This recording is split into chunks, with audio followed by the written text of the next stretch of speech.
औज़ुबिल्लाहि मिनश्शैतानिर्रजीम बिस्मिल्लाहिर्रहमानिर्रहीम रब्बी इश्रह ली सदरी वयस्सिर ली अमरी वाहलुल उक़दतम मिन लिसानी यफ़क़हू क़ौली।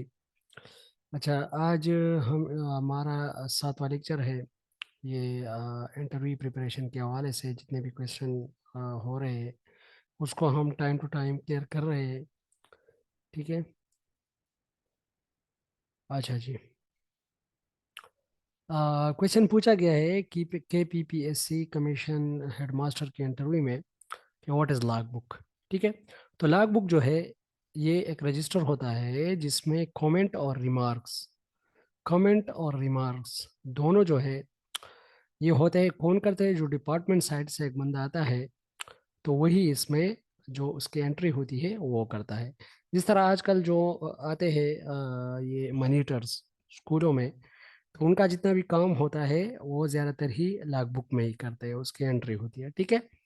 तो logbook is a register which is used for remarks and comments from internal department side inspector or monitor। ठीक है। जो मैनेटर होगा या इंस्पेक्टर होगा अंदर से, अंदर डिपार्टमेंट वाला, internal. For example education department का एक बंदा आ गया तो वो लॉग बुक का यूज़ करेगा। अगर बाहर से एक बंदा आ जाता है तो वो विजिटर बुक का यूज़ करेगा। ठीक है, इस तरह ही है ना उस्मान भाई? हाँ सर, ऐसा ही है, बिल्कुल जी जी। Exactly. Okay okay, thank you. अच्छा, लीडरशिप जो है it is the process of guiding and motivating someone for the purpose to achieve organizational goal। ठीक है, लीडरशिप क्या है? It is the process of guiding and motivating someone for the purpose to achieve organisational goal. ठीक है, leader का काम होगा वो गाइड करेगा, वो मोटिवेट करेगा, वो डायरेक्ट करेगा, वो सुपरवाइज करेगा, वो प्लान करेगा, जो है और भी मतलब डिसीजन भी ले सकता है। और वो जो रिलेशनशिप है वो भी बिल्ड कर सकता है। ये सारी जो है लीडरशिप की क्वालिटीज भी है। लेकिन लीडर कौन होगा? जो गाइड करेगा और मोटिवेट करेगा। लीडरशिप क्या है? Leadership is the process of guiding and motivating someone. जो प्रोसेस है उसको हम क्या कहते हैं? लीडरशिप कहते हैं। ठीक है। अच्छा, अर्न लीव का मतलब है छुट्टियां कमाना। ठीक है थी। तो जो हमारा वेकेशन डिपार्टमेंट है तो इसमें जो है हम एक छुट्टी पर महीने, एक महीने की जब हम ड्यूटी करते हैं तो एक छुट्टी हमारी अकाउंट में जमा होती है, इसको हम अर्न लीव कहते हैं। और जो नॉन वेकेशन डिपार्टमेंट है वो 4 छुट्टियां पर मंथ जो है वो अर्न कर सकता है। एक महीने के अंदर, एक महीने के अंदर 4 छुट्टियां उसके ऐड हो जाते हैं उसके अकाउंट में।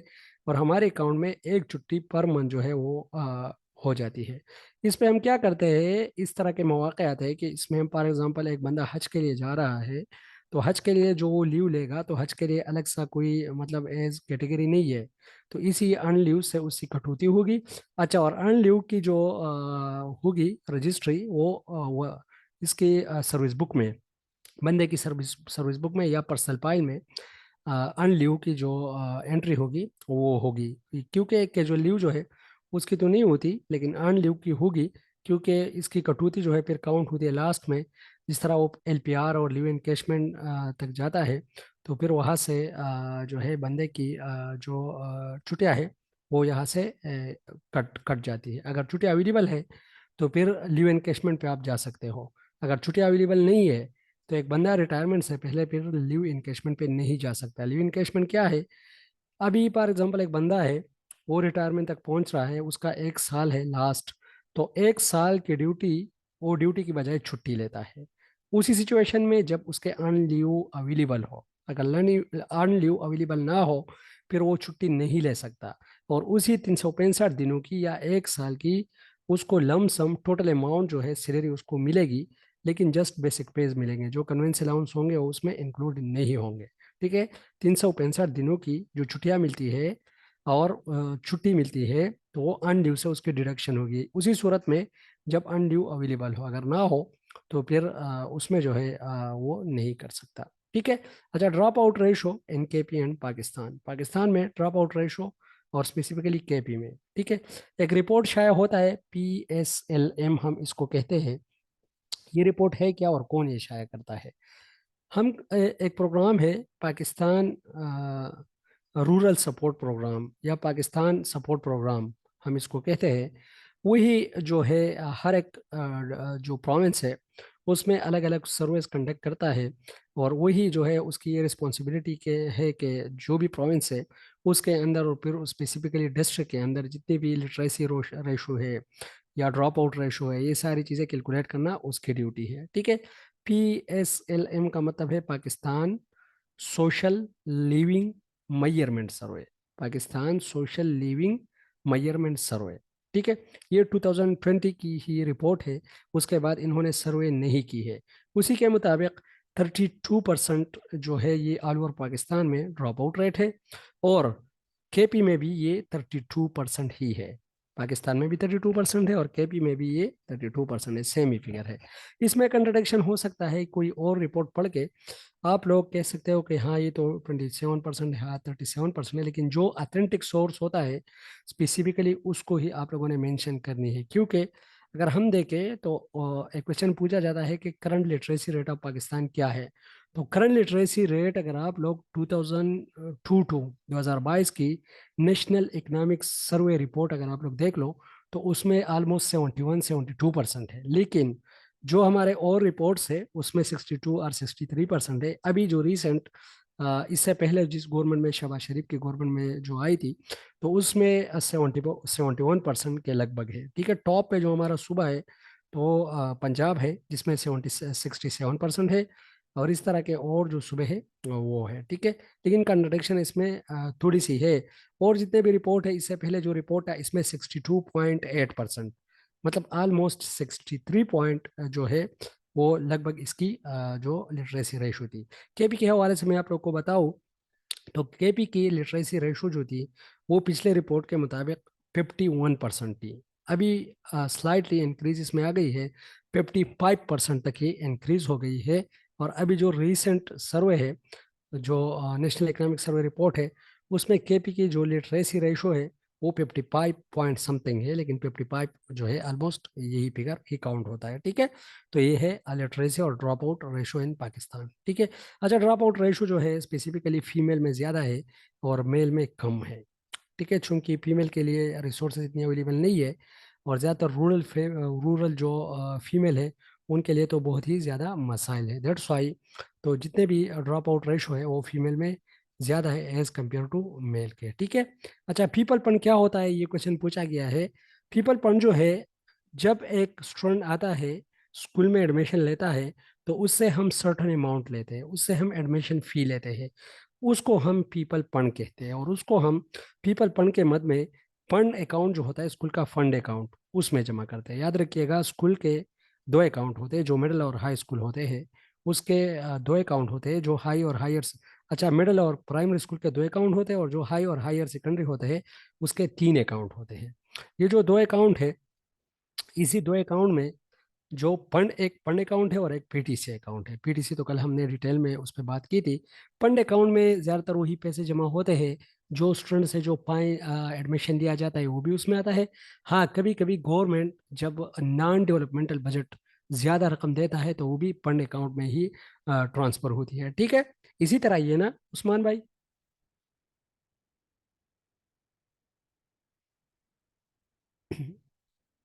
अच्छा जी। The amount taken from student as an admission fee as called people fund. अभी पीपल फंड जब हमें आता है, अच्छा आवाज़ मेरी पहुंच रही है खिजरान भाई? जी पहुंच रही है। अच्छा अच्छा। पीपल फंड जब अमाउंट हम लेते हैं तो आप लोग ये जो देख रहे हो 195 टोटल, ये पर स्टूडेंट ये रकम है।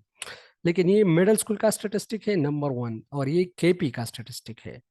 ठीक है। मिडिल स्कूल KP में जो सरकारी स्कूल है, एक स्टूडेंट की जो एडमिशन फी है सरकारी स्कूलों की वो 195 रुपये है। ये प्राइमरी स्कूलों के अलग है, हाई और हायर सेकेंडरी स्कूलों के अलग है।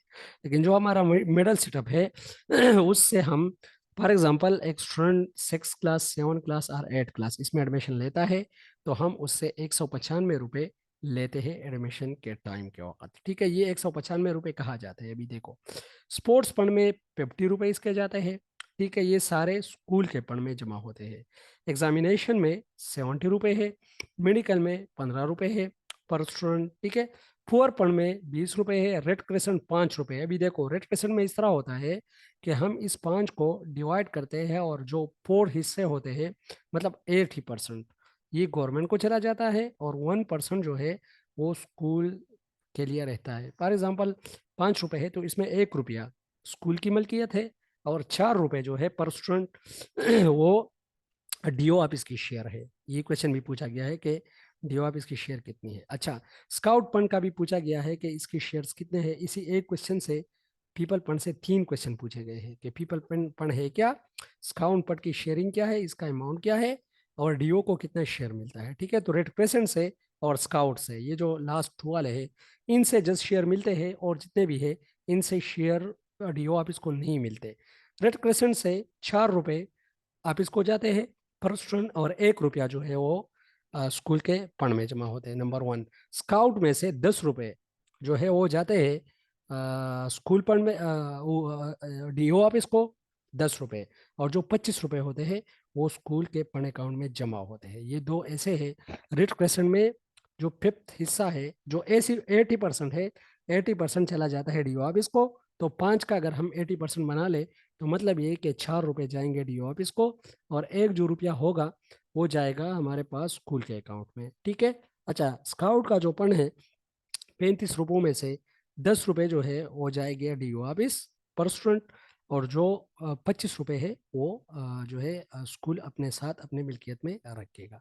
ठीक है, और उसको यूज़ करेगा डिफरेंट हेड में। अभी अगर स्पोर्ट्स फंड हम देखें ये कहाँ यूज़ होता है, ये स्पोर्ट्स की एक्टिविटीज अक्सर टूर्नामेंट वगैरह अरेंज होते हैं तो स्टूडेंट को ले जाना, फिर वहाँ पर उनके लिए खाने का इंतजाम करना और वहाँ पर वापस ले आना किराए की कीमत में, ये चीज़ें स्पोर्ट फंड के लिए इस्तेमाल होती है। एग्जामिनेशन फंड स्पेसिफिकली स्टूडेंट जो हमारे पास कागज़ वगैरह यूज़ करता है और इसके लिए जो जितनी भी चीज़ें रिक्वायर्ड है एग्जामिनेशन के सिलसिले में, फॉर एग्जाम्पल स्टेपलर हो गया, स्टेपलर के वो जो खुंडे हैं वो हो गए, ये सारी चीज़ें एग्जामिनेशन फंड में आती है। मेडिकल फंड में हमारे पास अक्सर इस तरह होता है कि फर्स्ट एड कुछ चीज़ें जिस तरह स्पिरिट हो गई या हमारे पास पेनाडॉल या इस तरह के जो पेन किलर या इस तरह की जो हेडेक की गोलियां है या बिल्कुल ही जो हम रखते हैं क्लास के स्कूल के अंदर फर्स्ट एड के लिए, तो वो मेडिकल फंड में आता है। उसी से ही हम इसको खरीदते हैं। पुअर फंड में इस तरह होता है कि जो डिजर्विंग स्टूडेंट होते हैं, पुअर स्टूडेंट होते हैं, तो उससे हम अक्सर इस तरह करते हैं, कमेटी बनाते हैं, कमेटी डिसाइड करती है, अक्सर स्टूडेंट को हम एडमिशन माफ भी कर सकते हैं। ठीक है। अच्छा, इसकी मेरे ख्याल में कुछ लिमिट भी है कि कितने कितने तक माफ कर सकता है। अगर किसी को पता हो तो दे कैन शेयर। और इससे स्टूडेंट के लिए जो पुअर स्टूडेंट होते हैं तो उसके लिए हम ये जो कपड़े वगैरह होते हैं या जूते वगैरह होते हैं ये भी खरीद सकते हैं अगर कमेटी चाहे और उस पर एग्री हो। ठीक है। और रेड क्रिसेंट जो है ये भी मेरे ख्याल में ये तो एज सच आज अभी मैंने एक हेडमास्टर से रब्ता किया रेड क्रिसेंट हम कहाँ यूज़ करते हैं, तो उन्होंने कहा कि एज सच स्कूल में हम इसको किसी भी मद में यूज़ नहीं करते और ये फंड अकाउंट में जाता है। लेकिन चूंकि 1 रुपया होता है तो इसको और जितने भी ये स्पोर्ट्स एग्जामिनेशन इसी में ही इसको सर्व करते हैं। उस्मान भाई, अगर आप मुझे सुन रहे हो और अगर आप क्लियर हो रेड क्रिसेंट के बारे में और ये पुअर फंड के लिमिट के बारे में कि मतलब कितने स्टूडेंट को हम हाँ इसको। सर। जी जी। जी, सुन रहा हूँ सर, सुन रहा हूँ। अच्छा, इसकी डिस्ट्रीब्यूशन स्पेसिफिक इसके बारे में सर नहीं हूँ, कंफर्म नहीं है मुझे। ओके जी, ओके ओके, फिर थैंक यू। चलो मैं रेड क्वेश्चन के बारे में कंफर्म करूंगा क्योंकि एक ही अच्छा रुपया है इस तो ये कहाँ खर्च होता है। हाँ, अच्छा इसमें सर ये है कि ये 6 to 8 डिफरेंट रेशियो है जी। तमाम को, अगर हम ले लें स्पोर्ट, एग्जामिनेशन, मेडिकल 8 अच्छा to 6 एक रेशो है और 9 10 मिडिल लेवल पे एक रेशो और सेकेंडरी लेवल पे अलग रेशो है, तो ये रेट्स अच्छा। डिफरेंट है। हाँ जिस हाँ। तरह स्पोर्ट्स है ये 50-60 है सर, अच्छा 50 और 60, 6 अच्छा। to अच्छा, 8 मिडिल पे 50 और बाकी हाँ, ये 60। तो पहले मैंने हाँ बता दिया कि इसका जो ये जो स्टेटिस्टिक है स्पेसिफिकली मिडिल स्कूल और खैबर पख्तूनख्वा के स्कूलों के लिए है। हाँ, अच्छा इसमें सर एक बात ये भी है कि एक हेड से हम दूसरे ले, हम लोग हैं, अच्छा अच्छा हमें स्पोर्ट्स के लिए पैसे चाहिए ज्यादा, हमारे पास हैं कम, तो हम अच्छा किसी दूसरे हेड से लोन भी ले सकते हैं। मेडिकल से हम लोन ले सकते हैं, तो वो अच्छा अच्छा पैसा हम यहाँ पे यूटिलाइज कर बाद अच्छा कर अच्छा। अच्छा, लेंगे। ये जो इंस्पेक्शन वाले आते हैं ये तो टोटल अमाउंट को ही देखते हैं कि आपके मतलब अकाउंट में कितने पैसे थे, कितने खर्च हो गए और कितने करंटली है। वो तो ऐसे इतना नहीं पूछते कि आपके स्पोर्ट पढ़ने एग्जामिनेशन पढ़ना। हाँ, लेकिन ये एक तरीका है कि फॉर एग्जांपल एक मेडिकल पढ़ में आपके साथ पैसे कम है, तो आप एग्जामिनेशन में से या स्पोर्ट में से आप उधार ले सकते हो। ठीक है, इसी तरह ये है। हाँ बिल्कुल, वो तो ओवरऑल देखते हैं, पर हम रजिस्टर में तो मेंटेन करते हैं, हर हर एक को अलग अलग हेड में मेंटेन करते हैं। अच्छा अच्छा अच्छा, ओके ओके, थैंक यू। हाँ, वो होता है अलग, इसका एक रजिस्टर होता है, मैं अक्सर मेंटेन करता रहता था कि इसमें कौन कौन से कितने कितने रुपए, और फिर मीज़ान इसका होता था एक प्रॉपर, जो ग्रैंड टोटल होता है ना, वही भी इसका होता था। ठीक है। अच्छा, एसीआर हाँ वर्सेस पीआर। तो एसीआर और पीआर जो है, बाई पर्पस दोनों सेम है, दोनों का पर्पस सेम है। जब किसी की प्रमोशन होती है तो ये एसीआर और पीआर होते क्या है, ये इसीलिए है कि ये हेड को और ये स्कूल को एक अथॉरिटी दी गई है, हेडमास्टर को एक अथॉरिटी दी गई है कि खुदा खुदा न ख्वास्ता अगर अगर एक जो आपके साथ जो एम्प्लॉयज़ है, अगर वो आपके साथ कोई मतलब गैर अखलाकी कोई रवैया करे और आप लास्ट में उसको एसीआर जो है उस पर बैड करेक्टर या इस तरह की चीज़ें लिखते हो, तो आपको एक अथॉरिटी दी गई है कि जो कंडक्ट है और जो डिसिप्लिन है वो मेंटेन रहे। ठीक है। तो एसीआर हम अक्सर इस तरह करते हैं, एनुअल कॉन्फिडेंशियल रिपोर्ट और पर्सनल इवालुएशन रिपोर्ट, ये दोनों। पहले इसका नाम था एसीआर, अभी इसका नाम इन्होंने चेंज किया है और पीआर ही रखा है, लेकिन अभी भी स्कूलों में ये एसीआर ही यूज़ होता है। एसीआर जो है, एनुअल कॉन्फिडेंशियल रिपोर्ट, अक्सर ये एसएसटीज और जितने भी हमारे टीचर्स हैं, वो जब जाते हैं प्रमोशन उसकी होती है तो 5 साल के एसीआर जो है वो उनसे मांगे जाते हैं। ठीक है, उसी 5 सालों में उनकी जितनी भी चीज़ें हैं, मतलब इन्होंने ये चीज़ें पढ़ाई है, इनके जो पास का जो मतलब एवरेज था, पासिंग एवरेज इनके ये था, और स्पेसिफिकली इन्होंने जो सब्जेक्ट पढ़ाए वो ये थे, इन सालों में इन्होंने जो रिजल्ट दिया है स्कूल को वो ये दिया है। तो सारी चीज़ें उसमें मेंशन होती है, और फिर वो प्रिंसिपल या हेडमास्टर जो है वो उसको साइन करता है और फिर आगे फॉरवर्ड करता है डीओ ऑफिस को, और डीओ ऑफिस फिर डिसाइड करता है, और इस उसकी जो प्रमोशन है वो क्या होती है, उस पर डन होती है। ठीक है। तो ये जो हमारे पास एसीआर है, पहले इसका नाम एसीआर था, एनुअल कॉन्फिडेंशियल रिपोर्ट, अभी इसका नाम जो है पीआर है, और ये मॉडर्न शेप है, मॉडर्न पाम है। ठीक है, मॉडर्न पाम किस चीज़ की है, एसीआर की है। ठीक है। ये पिंक कलर जो है ये यूज होता है 1 to 15 स्केल के लिए, और जो हमारे पास ग्रीन कलर है ये यूज होता है 16 स्केल, और 16 स्केल से जो अबाव होते हैं उनके लिए स्पेसिफिकली यूज होता है ग्रीन कलर। ठीक है। तो यह है एसीआर और पीआर। किसी को और भी एग्जैक्ट पता हो दे कैन शेयर के एसीआर और पीआर में और कोई फर्क है।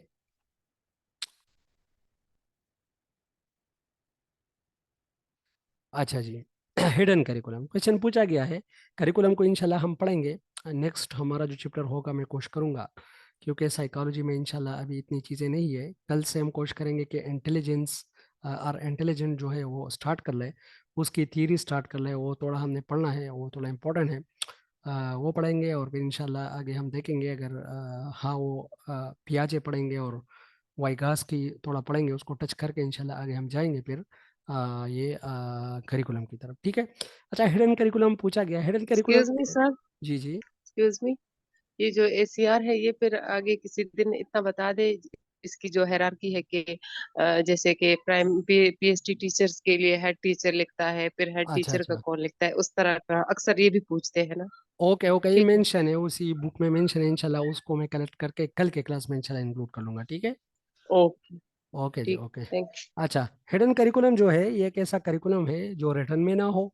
द फर्स्ट फर्स्ट इसकी प्रॉपर्टी ये होगी, ये रिटर्न में नहीं होगा। सेकंड, ये जो है type of not not official, मतलब ये वजह नहीं होगा, एक्सप्लिसिट नहीं होगा। ठीक है। लेकिन ये असर रखेगा स्टूडेंट के बिहेवियर पे। फॉर एग्जांपल, एक टीचर जो है वो बैठ के पानी पी रहा है, तो अभी स्टूडेंट उसको ऑब्जर्व कर रहे हैं। ठीक है। तो स्टूडेंट ऑब्जर्व कर रहे हैं कि ये बैठ के पानी पी पी रहा है, तो स्टूडेंट क्या कर रहे हैं, उसको जो है ऑब्जर्व करके उसको एडॉप्ट कर रहा है। This is something hidden curriculum, जो कि हिडन है लेकिन उसका जो इफेक्ट है वो है। ठीक है। Hidden curriculum is also called explicit curriculum. It is unwritten and not official. It is not thought but having impact. Impact। अच्छा, मैंने एक्सप्लिसिट लिखा है, मेरे ख्याल में ये इम्प्लिसिट है कि क्या ख्याल है? ये एक्सप्लिसिट एक्सप्लिसिट नहीं हो सकता, ये इम्प्लिसिट ही हो सकता है, क्योंकि एक्सप्लिसिट जो चीज़ें होती है वो तो हाँ सर, बिल्कुल। हिडन इम्प्लिसिट होता है। हाँ इसको बिल्कुल। हम कोवर्ट कोवर्ट भी कहते हैं, जी जी जी। सॉरी, कोवर्ट, इम्प्लिसिट और हिडन। हाँ hidden, very good very good. यहाँ मुझे थोड़ा एक्सप्लिसिट नहीं है, ये इम्प्लिसिट है, ठीक है।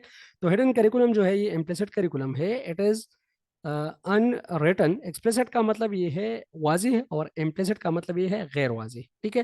तो ये जो करिकुलम है इतना वाजी नहीं है कि क्या पढ़ना है, कौन सा पढ़ना है, कितना पढ़ना है, लेकिन जो हम स्टूडेंट को अखलाकियात सिखाते हैं, जो सोसाइटी में रहने के लिए जो तरीके रिस्पेक्ट और एहतराम सिखाते हैं, यही सारी चीज़ें हमारे हिडन करिकुलम में आती हैं, ठीक है। तो also called implicit curriculum, it is unwritten and not official. It is not taught but having impact on student behavior, like respect and values of the society. It was coined by Philip W. Jackson in his book Life in Classroom in 1968. ठीक है, ये है hidden curriculum. अच्छा, role of long term and short term planning, ये question पूछा गया है कि लॉन्ग टर्म और शॉर्ट टर्म प्लानिंग जो होती है उसके क्या रोल है। तो जाहिर बात है रोल का मतलब है फायदे क्या है, ठीक है। तो लॉन्ग टर्म प्लानिंग जो होती है ये स्कूल की मिशन और विजन को अचीव करने के लिए होता है, और जो शॉर्ट टर्म प्लानिंग होता है ये डेली की एक्टिविटीज़ को, फॉर एग्जांपल लर्निंग और टीचिंग जो है उसको इफेक्टिव करने के लिए यूज़ होता है। जो लॉन्ग टर्म प्लानिंग होता है इसका ड्यूरेशन 5 साल और 5 साल से ज़्यादा भी हो सकता है। जो शॉर्ट टर्म प्लानिंग होती है वो 1 ईयर के लिए होती है, ज़्यादा से ज़्यादा 1 साल के लिए होती है, ठीक है। इससे कम भी हो सकता है, लेकिन इससे कम जो होगा तो टेक्टिकल प्लानिंग में आएगा हमारे पास, मतलब बिल्कुल ही स्मॉल, जिस तरह क्लास के अंदर आप जाते हो प्लानिंग करते हो कि आज मैंने क्या पढ़ाना है और किसी तरीके से पढ़ाना है, ये सारी चीज़ जब आप इंक्लूड करते हो तो this is something related to your tactical planning. लेकिन शॉर्ट टर्म प्लानिंग जो है वो है 1 साल का, लॉन्ग टर्म प्लानिंग जो है वो 5 साल और 5 साल से ज़्यादा। और जो ज़्यादातर कमीशन ऑफ पाकिस्तान, जो प्लानिंग कमीशन ऑफ पाकिस्तान जो है 1952 में ये इदारा बना था, वो अक्सर करते हैं 5 ईयर प्लान्स, जितने भी इंशाल्लाह उसको हम पढ़ेंगे डिटेल में। 5 ईयर प्लान एजुकेशन के जितने भी है 8 प्लान है, और लास्ट में वो 2005 में फिर उसको MDTF में कन्वर्ट किया गया, mid term developmental mid term developmental framework की इस तरह का कोई है MDTF, ठीक है। तो मुशर्रफ के दौर में, लेकिन उससे पहले ये 5 5 साल के प्लान्स आए थे, मेरे ख्याल में 1955 टू 61, 1955 टू 1960 ये फर्स्ट था, 1961 टू 1965 दूसरा था, 1966 टू 1970 तीसरा था, और फिर उसके बाद 75 तक चौथा था, और फिर 3 साल का यहाँ पर गैप है, और फिर 78 से लेके 83 तक एक है, फिर 84 से लेके 88 तक है, और 88 से लेके 93 तक, और फिर 98 तक, यहाँ तक है। लेकिन फिर उसको मीडियम टर्म डेवलपमेंटल फ्रेमवर्क, हाँ मीडियम टर्म MTDF, फिर उसको 2005 में medium term developmental framework MTDF उसमें कन्वर्ट किया गया, और उसका नाम चेंज करके अभी ये 5 साल के लिए नहीं होता, लेकिन प्लानिंग जो होती है वो चीज़ों को देखते हुए उसी तरह ही होती है, ठीक है। अच्छा, तो long term planning. Excuse me, जी जी एक्सक्यूज मी मुदस्सिर भाई, जी जी। ये लॉन्ग टर्म और स्ट्रेटेजिक प्लान में क्या डिफरेंस है? Strategic long straight term same ही है, स्ट्रेटेजिक प्लानिंग जी और जी, लॉन्ग टर्म जो है ये दोनों सेम है, ओके ठीक, क्योंकि थैंक यू। स्ट्रेटेजी जो होती है वो लॉन्ग टर्म के लिए होती है, ठीक है। तो स्ट्रेटेजिक प्लानिंग और लॉन्ग टर्म प्लानिंग जो है ये सेम है, ठीक है, okay. Long term planning has the role to cover the broad and comprehensive curriculum. ये देखो, एक ब्रॉड और कम्प्रिहेंसिव करिकुलम को अगर कवर करना है तो लॉन्ग टर्म प्लानिंग करनी हमने होगी, ठीक है। To achieve the vision and mission of the organization, vision और मिशन पे आगे मैंने एक क्वेश्चन एक्सप्लेन किया हुआ है, बहुत ही मजे का है, उसको हम इंशाल्लाह पढ़ेंगे कि विजन क्या होता है और मिशन क्या होता है, ठीक है। While short-term planning fulfill the current demand of the organization, making teaching learning process effective, जिस तरह मैंने पहले कहा, ठीक है। अच्छा, difference between scientific management and human relation perspective, ये तो हमने बहुत ही डिटेल में पढ़ी थी, लेकिन थोड़ा मैं आप लोग को ओवरव्यू दे देता हूँ। जो स्पेसिफिकली साइंटिफिक मैनेजमेंट है ये टेलरिज्म है, इसको हम टेलरिज्म भी कहते हैं, इसको हम क्लासिकल भी कहते हैं, और इसको हम साइंटिफिक भी कहते हैं, ठीक है। इसकी जितनी भी फॉर एग्जांपल, अच्छा ये जो है प्रोडक्शन कंसर्न है या प्रोडक्शन सेंटर्ड है। इसका जितना भी फोकस होगा वो प्रोडक्शन पे होगा। सेकंड, इसकी जितनी भी काम होगी वो साइंटिफिक होगी, मतलब जो सिलेक्शन होगा साइंटिफिक होगा, जो प्रमोशन होगी साइंटिफिक होगी, जो रिम्यूनरेशन होगी साइंटिफिक होगी। जिस तरह टेलर ने एक्सपेरिमेंट किए थे, मैंने आप लोगों को पढ़ाया भी था। एक इंडस्ट्री थी आयरन इंडस्ट्री, उसी आयरन इंडस्ट्री में लोग जो है काम कर रहे थे और स्पेसिफिक वेट को उठा रहे थे। तो इन्होंने कहा कि अगर हम वेट को बढ़ाए तो क्या होगा, ये जो लोग होंगे वर्कर होंगे, ये फिर ज़्यादा लोड उठाएंगे लेकिन वो थक जाएंगे। ठीक है, जब थक जाएंगे तो हम उसको थोड़ा सा ब्रेक दे देंगे। जब ब्रेक दे देंगे अगेन हम फिर उसको इन्वॉल्व करके फिर उससे ज़्यादा वजन उठाने की कोशिश करेंगे। तो इन्होंने वर्कर को as a machine, just like machine जो है वो यूज़ किया। और इन्होंने कहा था कि अपियर डे पे for appear day work, appear day पे पर अपियर डे पे पर अपियर डे वर्क। ठीक है, सोल्जरिंग का कंसेप्ट भी इन्होंने ही दिया था कि ये जो वर्कर है ये अपनी इस्तिताअत से कम काम कर रहे हैं और इनका इस्तिताअत ज़्यादा है, इनसे काम लेना चाहिए। इन्होंने एक एक्सपेरिमेंट ये भी किया था कि वो जो मैंने आप लोगों को कहा था बेलचे, जिसको हम बेलचा कहते हैं पश्तो में, वो जो यूज़ हो रहे थे तो वो वर्कर अपने साथ लाते थे। तो कुछ बेलचे जो है वो स्मॉल होते थे तो कुछ लार्ज होते थे।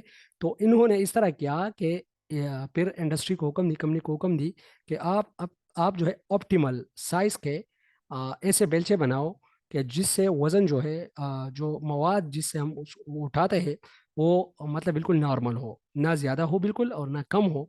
तो फिर वो जो इफिशियंसी देखी गई, इफिशियंसी बहुत ही बढ़ गई। ठीक है, तो इन्होंने कहा जितनी भी चीज़ें होनी चाहिए वो साइंटिफिक होनी चाहिए, प्रॉपर ऑब्जर्वेशन होनी चाहिए और फिर जो प्रमोशन होती है वो भी साइंटिफिक तरीके से होनी चाहिए। तो इन्होंने हर एक चीज़ को साइंटिफिक साइंस के साथ अटैच किया और इन्होंने कहा कि ह्यूमन जो है जस्ट लाइक मशीन काम करेंगे और हमें जो कंसर्न है, हमें जो देखना है जस्ट प्रोडक्शन को देखना है और हमें ह्यूमन रिलेशन या ह्यूमन की जो नीड्स होते हैं उनको बिल्कुल टच ही नहीं करना। फिर इसके अगेंस्ट जो आ गया ह्यूमन रिलेशन पर्सपेक्टिव, बिल्कुल इसी अगेंस्ट है, एल्टन मायो का दिया हुआ है। एल्टन मायो कहता है कि नहीं, ह्यूमन के नीड्स होते हैं, अगर आप उसके नीड्स को सेटिस्फाई करो, आप रिलेशनशिप पे ज़्यादा फोकस करो और जो लोग हैं उनको मुतमईन करो, उनके जो नीड्स है उसको फुलफिल करो, तो उस ये जो प्रोडक्टिविटी है ये इंक्रीज होगी। तो इन्होंने प्रोडक्टिविटी की बात की, कंसर्न पर प्रोडक्शन की भी बात की और कंसर्न पर पीपल की भी बात की और कंसर्न पर पीपल रिलेशनशिप की भी बात की। ठीक है, scientific classical Taylorism mainly focus on production, ये देखो प्रोडक्शन पे फोकस कर रहा है। सेकंड, अच्छा जी, अच्छा, साइंटिफिक जो है ये इसके कुछ प्रिंसिपल है। पर जो इसका प्रिंसिपल है वो ये है कि replace working by rule of thumb. ठीक है, बाय रूल ऑफ थंब, इसका मतलब ये है कि आपने क्या करना है, सुबह फॉर एग्जाम्पल वर्कर आते हैं तो आपने बिल्कुल उंगली से उसको दिखाना है कि आपने ये काम करना है, आपने ये काम करना है, आपने ये काम करना है, just finish the work and show your productivity. This is just like using the worker as a machine. ठीक है, तो यहाँ पर वर्कर से आपने जस्ट काम लेना है, प्रोडक्शन पे आपका कंसर्न है। साइंटिफिक सिलेक्शन होगी, जिस तरह इन्होंने क्या किया था, हेल्दी बंदों को इन्होंने हायर किया था। फॉर एग्जाम्पल इन्होंने कहा था कि जो लोग ज़्यादा वजन को उठा सकते हैं तो वो प्रोडक्शन इंक्रीज कर सकते हैं, तो हमने फिजिकली जो स्ट्रांग लोग होंगे वो हायर कर रहे हैं। ठीक है, तो हम तो बाइसनेस आ जाती है, तो जो वीक वर्कर होंगे वो क्या करेंगे, दैट्स वाई इन पे क्रिटिसिज्म भी बहुत ज़्यादा आ गई थी। तो साइंटिफिक सिलेक्शन होगी, monitor worker performance and provide instructions. ठीक है, वर्कर की जो परफॉर्मेंस है वो स्ट्रिक्टली मॉनिटर किया जाएगा और उसको इंस्ट्रक्शन और हिदायत भी मिलेंगे। ठीक है, division of work, clear cut division of work होगी। ठीक है, human relation perspective has more concern to people need and also to production.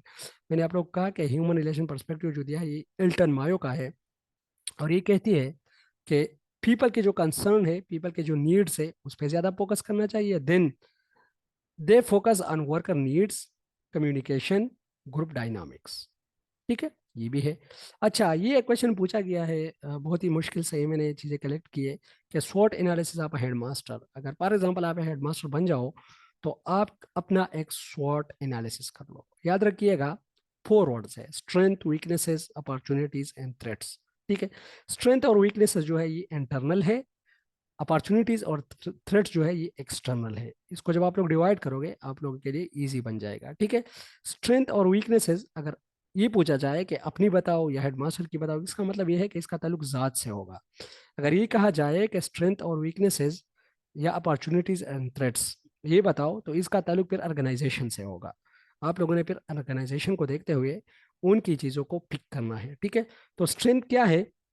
Strength है committed to staff, school, strength in community, punctual, good decision maker, good manager, ठीक है। जितनी भी leadership की quality है या हेडमास्टर की क्वालिटी है, सबको आपने जिस तरह वो प्लानिंग, ऑर्गेनाइजिंग, स्टेपिंग, डायरेक्टिंग, ये चीज़ें आती है, सारे को आपने वन बाय वन टिप्स पे बतानी है कि I am a good relationship builder, I am a good decision maker, I am a good resource allocator, and I am also a good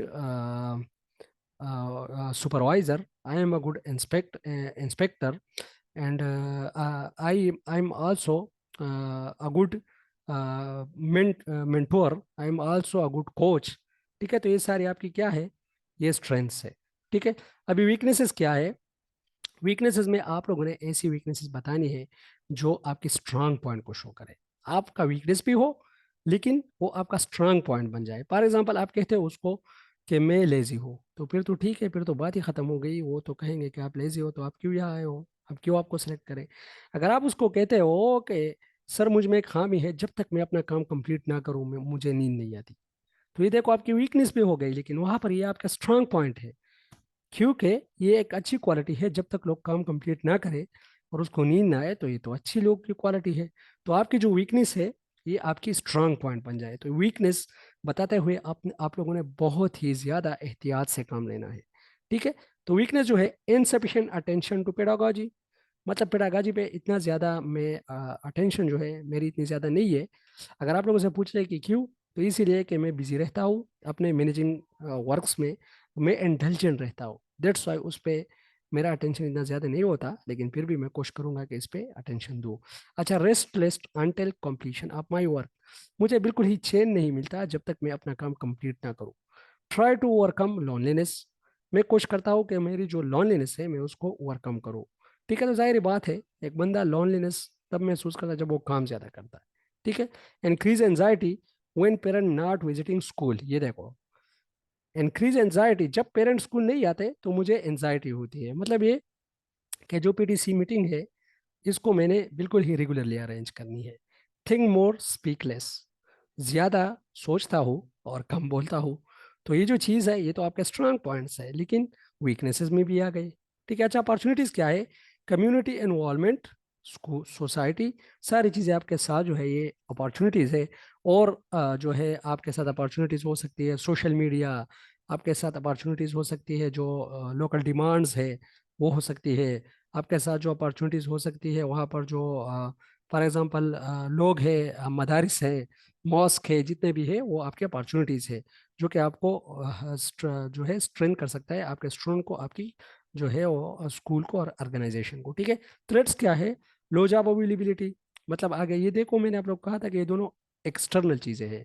तो लो जॉब अवेलेबिलिटी है, लेस अवेयर कम्युनिटी है, private schools network, ये भी बहुत ही important है, क्योंकि अक्सर लोग जो है वो ब्रेन ड्रेन होके जा रहे हैं। और जो मैं खुद जिस स्कूल में था, तो तीसरे दिन अक्सर एक बंदा आता था, वो कहता था कि मुझे स्कूल लिविंग सर्टिफिकेट चाहिए, मेरे बेटे को स्कूल लिविंग सर्टिफिकेट चाहिए।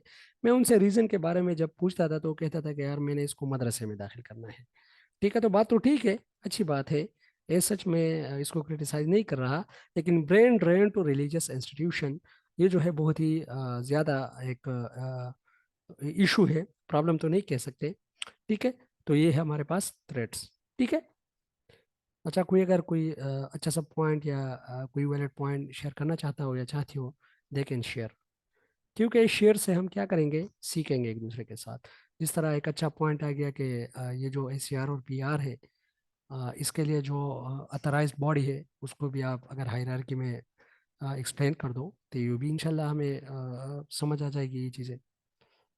अच्छा, स्ट्रेंथ और वीकनेसेस, ये देखो ये मैंने लिखा है कि स्ट्रेंथ और वीकनेसेस जो है ये आउटसाइड से एक्सटर्नल है, और जो अपॉर्चुनिटीज़ और थ्रेट्स है, अच्छा, स्ट्रेंथ और वीकनेसेस इनसाइड है, और जो अपॉर्चुनिटीज़ और थ्रेट्स है ये एक्सटर्नल फैक्टर है, आउटसाइड है, ठीक है। अच्छा, being a headmaster state your vision and mission, मैंने आप लोगों को कहा था, याद रखिएगा विजन को जब आप लोग पढ़ो तो विजन के दो कंपोनेंट है, इजीली दो कंपोनेंट आप लोग याद रख लो, विजन बनाना आप लोग के बिल्कुल आप लोग के लिए इजी होगा। सॉरी, मिशन के जो है दो ही स्टेटमेंट है, दो ही एलिमेंट है। फर्स्ट, वैल्यूज, ऑर्गेनाइजेशन और सोसाइटी की वैल्यूज क्या है। सेकंड, ऑब्जेक्टिव, आपके स्कूल और आपके ऑर्गेनाइजेशन का ऑब्जेक्टिव क्या है। पहले फिर मैं रिपीट करता हूँ, जो मिशन है, मिशन के दो एलिमेंट है, एक है वैल्यूज ऑफ द ऑर्गेनाइजेशन और द सोसाइटी, और सेकंड जो है वो है ऑब्जेक्टिव्स। इन दोनों को जब आप लोग देख लो तो इजीली आप लोग अपना मिशन बना सकते हो, और मिशन जो होता है वो विजन को लीड करता है, और विजन जो होता है it is the broad picture, और इट इज द एक्सपेक्टेड और द एक्सपेक्टेड या द फ्यूचर जो है उसकी क्या है, उसके एक रिफ्लेक्शन है, ठीक है, कि फ्यूचर में आपने कौन से गोल जो है वो अचीव करने हैं, ठीक है। ये देखो, mission is compose to values and objectives, मैंने आप लोगों को कहा था, of the school, it is related to the current operation of the school. ये देखो, करंट ऑपरेशन जो हो रहा है वो मिशन से रिलेटेड है। लाइक ये मैंने अपने लिए एक मिशन बनाया है, जो मैंने लिखा है, आप लोग अपना बना सकते हो।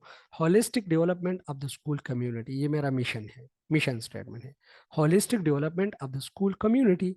तो ये मेरे मिशन को बिल्कुल ही फुलफिल कर रहा है। While vision is related to school hopes and intentions for the future, school के जो होप्स है और जो इंटेंशंस है फ्यूचर के लिए, वो विजन है। तो विजन भी मैंने बनाया है अपने लिए, nurturing dynamic learner in an inclusive environment. Inclusive इसलिए मैंने वर्ड यूज़ किया कि जो कि SDG 4 जो है, जो करंटली 2015 में आया था और 2013 तक 30 तक है, वो स्टिल जो है इम्प्लीमेंटेड है। तो उसमें जो है एक गोल ये है, गोल 4 में एक जो है इंक्लूसिव एजुकेशन है और दूसरा क्वालिटी एजुकेशन है, ठीक है। तो ये दोनों चीज़ें जो है मैंने इंक्लूड किया इसमें। और जो डायनामिक ग्रुप्स है, फॉर एग्जांपल हमारे पास डिसेबल हो गए, हमारे पास रेसिस्ट मतलब different black people, white people, different culture people, जितने भी आते हैं एक क्लासरूम के अंदर, जब मैं इसको नर्चर करूँ तो दिस इज माई विजन, ठीक है। ये मेरा विजन हो गया। लास्ट जो क्वेश्चन है इंशाल्लाह, और हम फिर इंक्लूड करेंगे, personality measurement scale by doctor सोअल। डॉक्टर सोअल ने ये जो है पर्सनालिटी मेजरमेंट स्केल दिए है, पिछले क्लास में भी हमने पढ़े, इंशाल्लाह इसको हम कवर करते हैं। सब्जेक्टिव है, ऑब्जेक्टिव है, प्रोजेक्टिव है, साइको एनालिटिकल है और फिजिकल है। इसी के जरिए हम अपनी पर्सनालिटी को मैयर कर सकते हैं। सब्जेक्टिव में क्या है, ऑटोबायोग्राफी है, केस हिस्ट्रीज है, इंटरव्यूज है और क्वेश्चनियर्स है, ये सब्जेक्टिव में आते हैं। ऑब्जेक्टिव में ऑब्जर्वेशन, एग्जामिनर, जजेस, ये आते हैं। प्रोजेक्टिव में रोशका के जो टेस्ट है, रोशका इन ब्लड टेस्ट, ठीक है। TAT, thematic appreciation test.